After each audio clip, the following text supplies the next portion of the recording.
उस कालखंड की चोट आपकी कलम पर, जुबां पर जरूर थी। जी हाँ, आज़ादी के बाद देश का दूसरा बड़ा कोई आंदोलन था तो वो आपातकाल का संघर्ष था। बहुत ज़्यादा इतिहास में नहीं जाऊं तो मुगलों और अंग्रेज़ों के संघर्ष के बाद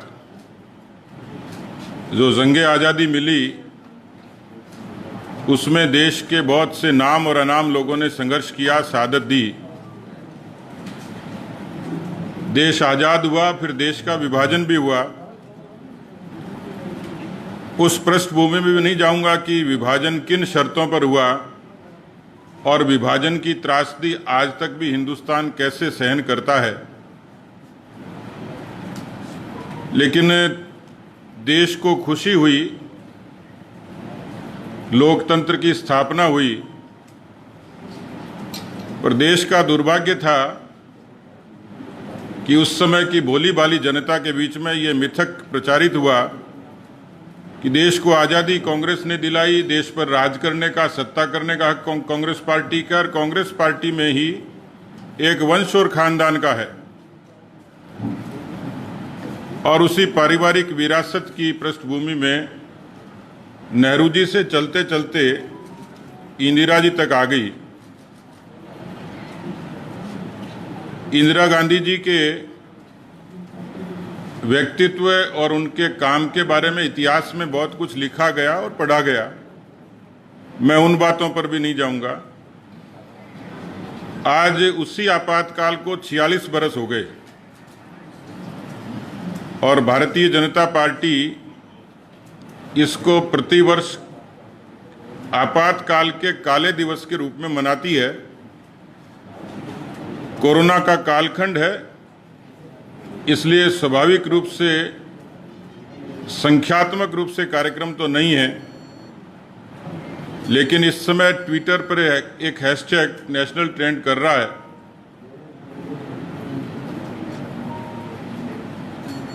नई पीढ़ी, क्योंकि बहुत जल्दी पीढ़ी में परिवर्तन हुआ और दुनिया में भी इंटरनेट और उसके बाद तमाम जिस तरीके की वैज्ञानिक तरक्की हुई, दुनिया में बदलाव आया, तो पीढ़ी भी बदली, हिंदुस्तान में बदली।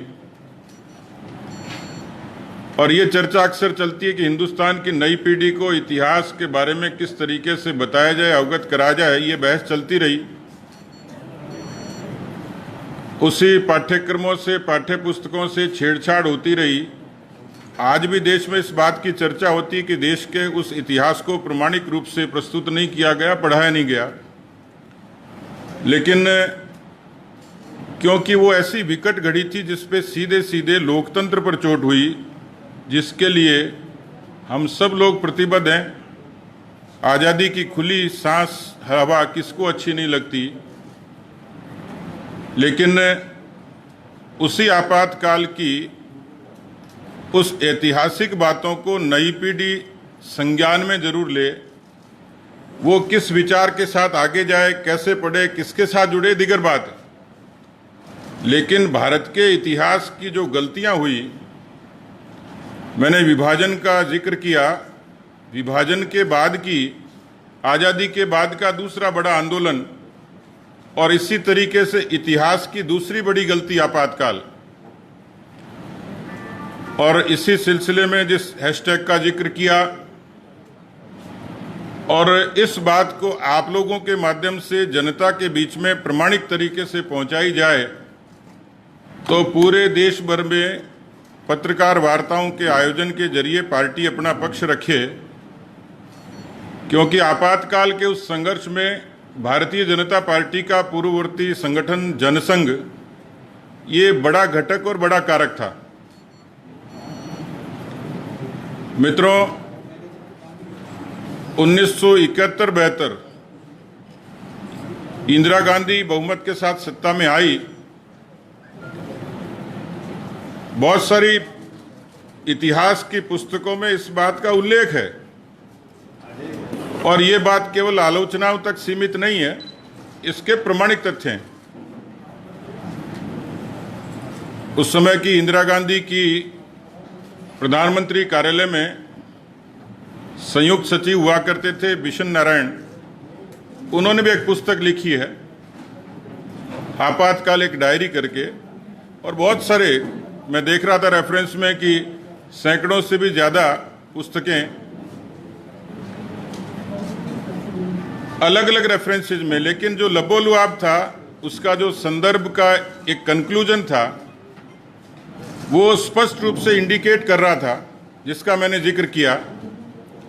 और राजस्थान के बारे में इसलिए मुझे बार बार याद दिलाना पड़ता है कि मैं देखता हूं कि मुख्यमंत्री जी अशोक गहलोत जी अपनी बात शुरू करते हैं लोकतंत्र से, नैतिकता से, पर कांग्रेस के आज तक किसी नेता ने आपातकाल के बारे में कुछ नहीं कहा, वो भी लोकतंत्र पर हमले का हिस्सा था। 1971-72 के सत्ता के उस दंभ में ये कहा गया कि इंदिरा गांधी जी धीरे धीरे एक तानाशाह के रूप में तब्दील होती चली गई, बांग्लादेश की जीत ने उनके अभिमान को बढ़ा दिया और धीरे धीरे इस तरीके से निरंकुश हुई कि पार्टी की अध्यक्ष भी वही थी और देश की प्रधानमंत्री भी वही थी। कालांतर में यह हुआ कि देश में उनके नेतृत्व में भ्रष्टाचार ने महामारी का रूप लिया, सत्ता निरंकुश हो गई। और आपको ध्यान होगा कि उस जमाने में चापलूसी इस कदर हावी थी कि Indira is India, India is Indira. ये सब बातों का उल्लेख प्रमाणिक रूप से उस समय के संदर्भों में लिखा गया, बताया गया है। मैंने आपातकाल देखा तो नहीं, लेकिन पार्टी के सीनियर लोगों से सुना है। 1971 से उस कालखंड के बीच में धीरे धीरे संवैधानिक संस्थाओं को दुरुपयोग शुरू हुआ, सरकारी एजेंसियों का दुरुपयोग शुरू हुआ और देश में एक अराजकता की स्थिति बनी। और अराजकता इस कदर बनी कि 12,000 हड़तालें, स्ट्राइक्स केवल मुंबई में हुई उस कालखंड में।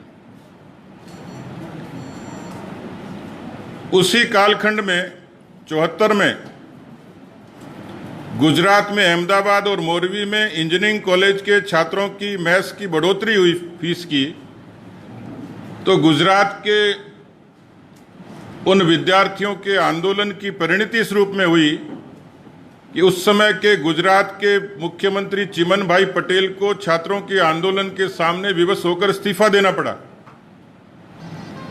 वहां जब चुनाव हुए तो कांग्रेस को शिकस्त खानी पड़ी। ये इंदिरा जी की पहली हार थी। उसी दूसरी तरफ बिहार में भी भ्रष्टाचार, बेरोजगारी और शैक्षणिक व्यवस्थाओं को लेकर वहां के अनेक छात्र नेताओं ने, छात्र संगठनों ने छात्र संघर्ष समिति बनाई और उस छात्र संघर्ष समिति ने वहां बिहार में छात्र आंदोलन की शुरुआत की, जिसकी परिणति बाद में समग्र क्रांति आंदोलन के रूप में हुई, जिसका नेतृत्व जयप्रकाश नारायण जी ने किया। और गुजरात का नवनिर्माण आंदोलन विद्यार्थियों का ये जब जुड़ा तो पूरे देश भर में आंदोलन की एक बड़ी शुरुआत हुई। बीच में एक घटनाक्रम हुआ, कालखंड में कुछ अलग अलग किस्म के संदर्भ भी आते हैं, जिसमें उच्चतम न्यायालय के मुख्य न्यायाधीश की नियुक्ति, इन तमाम बातों को लेकर कुछ और संवैधानिक बातें थी, जिससे तत्कालीन राष्ट्रपति वीवी गिरि जी भी सहमत नहीं थे। लेकिन क्योंकि इंदिरा गांधी जी पूरी तरीके से तानाशाही पर उतारू थी, और इसी दौरान एक और काम हुआ। इलाहाबाद हाईकोर्ट ने भारतीय लोकदल के प्रत्याशी राजनारायण जी की पिटीशन पर इंदिरा गांधी के निर्वाचन को अवैध घोषित कर दिया। इंदिरा जी ने इस्तीफा देने से इनकार किया। तब तक मार्च में बिहार का आंदोलन बहुत गति ले चुका था और अपने निर्वाचन को खारिज होने के बाद, इस्तीफा देने के इनकार करने के बाद उन्होंने अनुच्छेद 352 के दुरुपयोग को इस तरीके से अनैतिक रूप से दबाव से लागू करवाया और 25 जून 1975 को मध्य रात्रि को देश में आपातकाल की घोषणा हुई, आपातकाल लागू हुआ। इस आपातकाल के पूरे कालखंड में पहला प्रश्न यही था कि ऐसी परिस्थिति नहीं थी, लेकिन देश में उस अनुच्छेद 352 का दुरुपयोग हुआ। 1,40,000 लोग ये जेलों में ठूंस दिए गए। खासतौर पर राष्ट्रीय स्वयंसेवक संघ, जनसंघ और जितने तमाम दूसरे प्रतिपक्षी दल भी थे, दूसरे विचारों के लोग भी थे, सर्वोदयी थे, समाजवादी थे, उस समय के लोग इस बात का उदाहरण देते हैं कि जेलों की दशा जंगल की तरह हो गई थी और किस कदर उनको ठूंस दिया गया था, कितने अत्याचार हुए थे। मित्रों, आज भी वो लोग, उनको कहा जाता है लोकतंत्र सेनानी, उनसे यदि आप सुनेंगे तो कई परिवारों पर इतनी विकट समस्या आई, इतने अत्याचार हुए जैसे अंग्रेजों ने और मुगलों ने भी नहीं किए। पराकाष्ठा थी देश में। और उस पूरे कालखंड के दौरान जिस भीषण चुनौती का सामना हिंदुस्तान की जनता को करना पड़ा, 83 लाख लोगों की जबरन नसबंदी की गई। मैं यहां उस नारे का उल्लेख तो नहीं करूंगा, लेकिन मैं 9 साल का था और मैं सुनता था कि नसबंदी के 3 दलाल, ये नारे लगते थे। ये देखो इंदिरा के खेल, खा गई राशन, पी गई तेल। देश में जन ज्वार था और इस आपातकाल के उस संघर्ष में यदि आज का नौजवान पढ़े तो उसके रोंगटे खड़े हो जाएं कि उन परिवारों की इतनी विकट स्थितियां थी। परिवार अवसाद में चले गए, दुनिया से चले गए परिवार के मुखिया। ये इस तरीके का पूरा दृश्य भारत की उस समय समाज और राजनीति में मुखर हुआ। लेकिन जब आंदोलन प्रचंड हुआ तो 1977 में उसी इमरजेंसी को वापस लिफ्ट करना पड़ा, उठाना पड़ा, क्योंकि देश में आपातकाल में लोग भीतर से संघर्ष कर रहे थे, लेकिन बाहर भी बहुत बड़ी संख्या में नौजवान उस आंदोलन की अगुवाई कर रहे थे। आज उसी आपातकाल को 46 बरस हो गए। 46 वर्षों की इस यात्रा में कांग्रेस को फिर से सत्ता मिली, लेकिन कांग्रेस ने उस सत्ता के दौरान भी आपातकाल की उन इतिहास की गलतियों से सबक नहीं लिया। वो धीरे धीरे देश की राजनीति से सिमटती चली गई, प्रदेशों की राजनीति से सिमटती चली गई। लोकसभा में प्रतिपक्ष के दल की भूमिका जितनी संख्या उनके पास नहीं रही, और कुछ प्रदेशों में वो रीजनल पार्टी की तरह हो गई। कुछ प्रदेशों में जहां सत्ता में थी वहां जीरो पर सिमट गई, और चंद प्रदेशों में काबिज है, लेकिन काम के तौर तरीके उसी किस्म के हैं जहां संस्थाओं का दुरुपयोग, दमन, प्रतिशोध, विद्वेष। तो मुझे लगता है कि आज के दिन इस पत्रकार वार्ता का हमारा मकसद आप लोगों के माध्यम से नई पीढ़ी को भारत के लोकतंत्र और लोकतंत्र से जुड़ी हुई तमाम बातों से अवगत कराना था। इसी में एक रेफरेंस आता है, संदर्भ आता है कि जब बातचीत की जाती है लोकतंत्र की, तो मैं पढ़ रहा था कि अनुच्छेद 356 का दुरुपयोग भारत की राजनीति में सर्वाधिक बार किया गया हो, वो 100 से भी ज्यादा बार कांग्रेस पार्टी के शासन में उसका दुरुपयोग हुआ। तो राजस्थान की कांग्रेस पार्टी, हिंदुस्तान की कांग्रेस पार्टी